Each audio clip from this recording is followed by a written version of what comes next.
بہت ہی مفید اور آزمودہ ٹوٹکے صرف آپ کے لیے۔ اگر آپ کا رنگ سانولا ہے اور آپ گورا بننا چاہتے ہیں تو رات کو ٹوتھ پیسٹ اور ہلدی ملا کر اپنے چہرے پر لگا لیا کریں۔ ٹوتھ پیسٹ بہت ہی جلد آپ کے چہرے کا رنگ بدل دے گی اور ہلدی آپ کی جلد کو نرم اور تازہ کر دے گی۔ سانس کی بیماری کے لیے ایک چھوٹی پیاز کا رس اور ایک بڑی الائچی کو توے پر بھون کر اس کے دانے نہار منہ کھا لیں۔ سانس کی بیماری کے لیے انتہائی مفید ہے۔ ٹھنڈے دودھ میں شہد ملا کر پینے سے معدے میں سکون اور ٹھنڈک ملتی ہے اور اس سے گیس نہیں بنتی۔ کم عمر میں گردوں کو تباہ کرنے والی عادتیں: پانی زیادہ نہ پینا، نیند پوری نہ کرنا، مٹھائی زیادہ کھانا، پیشاب روک کے رکھنا، گوشت کا زیادہ استعمال کرنا۔ بھوک کے احساس کو فوری طور پر مٹانے کے لیے کھیر کھائیں۔ گاجر کے پودے کے پتے لے کر انہیں تھوڑے سے پانی میں ابالیں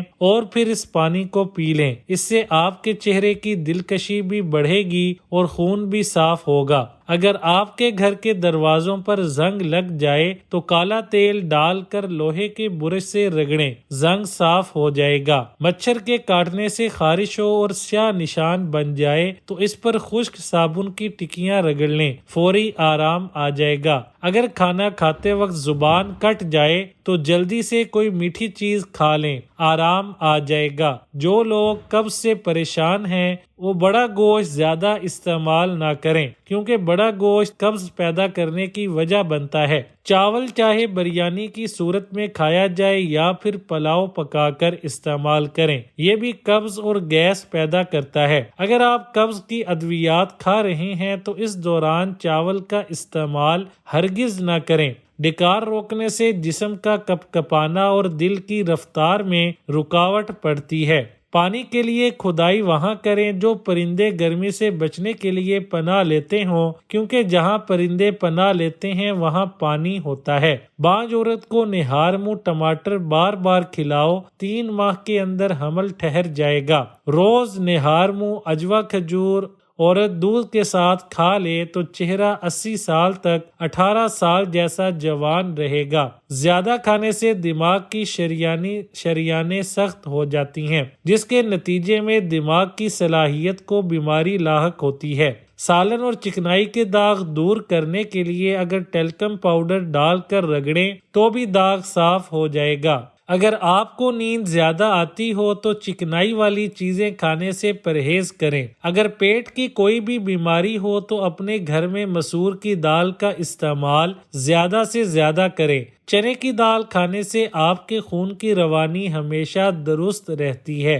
اگر کسی وجہ سے زخم ہو جائے اور اس میں ریشہ پڑ جائے تو اس کے لیے کھانے میں زیادہ سے زیادہ لہسن کا استعمال کریں۔ لہسن آپ کے زخم میں موجود پانی کو باہر نکال دے گا۔ جب بھی کھانا کھائیں تو کھانے کے درمیان میں پانی نہ پئیں۔ کھانے کے دوران پانی پینے سے جسم سرد ہو جاتا ہے، خوراک لے جانے والی نالیوں میں پانی آ جاتا ہے۔ اگر آپ کو ٹی بی کا مسئلہ ہو تو جتنا ہو سکے انگور کھائیں کیونکہ انگور کھانے سے اس مرض سے کافی حد تک بچا جا سکتا ہے۔ اگر چہرے پر چشمہ پہننے سے نشان پڑ جائیں تو روزانہ رات کو سوتے وقت آنکھوں کے ارد گرد لوشن اور ٹوتھ پیسٹ ملا کر استعمال کریں، اس سے آپ کی آنکھوں کے گرد نشان نہیں پڑیں گے۔ اگر روٹی پکاتے وقت روٹی کا رنگ سفید رکھنا ہو تو آٹا گوندتے وقت اس میں تھوڑا سا میدا ملا لینا چاہیے، اس سے روٹی کی رنگت سفید اور بہت خوبصورت نظر آتی ہے۔ اگر روٹی بناتے وقت آدھی کچی رہ جاتی ہو اور آدھی جل جاتی ہو تو روٹیاں بنانے سے پہلے اپنے توے کو پودینہ رگڑ کر دھو لیں، اس سے روٹیاں صحیح بنیں گی۔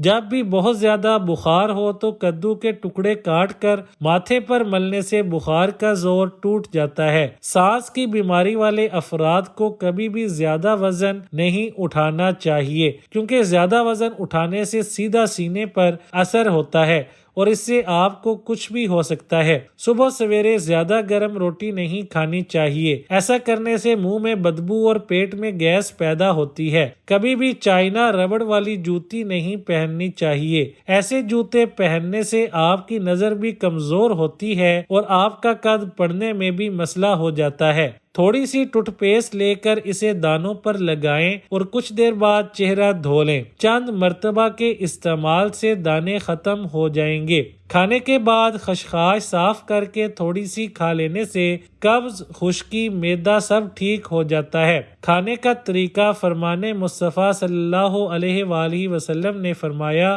ایک انگلی سے کھانا شیطان کا طریقہ ہے، 2 انگلیوں سے کھانا متکبرین یعنی مغرور لوگوں کا طریقہ ہے، اور 3 انگلیوں سے کھانا انبیاء علیہ السلام کا طریقہ ہے۔ اگر ہفتے میں ایک دن بھی آڑو کا استعمال کیا جائے تو جوڑوں کا درد دور ہو جاتا ہے۔ سر پر بار بار کنگھا کرنے سے بلغم خارج ہو جاتا ہے۔ صحت چاہتے ہو تو ان باتوں پر لازمی عمل کیجیے۔ چینی کی بجائے شکر کا استعمال کریں، میدے کی بجائے چکی کا آٹا استعمال کریں، عام تیل کی بجائے سرسوں کا تیل استعمال کریں، بناسپتی گھی کی بجائے آئل استعمال کریں، فارمی انڈوں کی بجائے دیسی انڈے استعمال کریں، پیکٹ والے دودھ کی بجائے تازہ دودھ استعمال کریں۔ مردہ جسم کو زندہ کریں۔ جسم کے 5 حصوں کی مالش کرنے سے ڈپریشن ہو، ہاتھ پاؤں کانپتے ہوں، ذہنی پریشانی، دل و دماغ کی کمزوری ہو یا یادداشت بڑھانے کے لیے، معدے کے لیے، بیماری کے بعد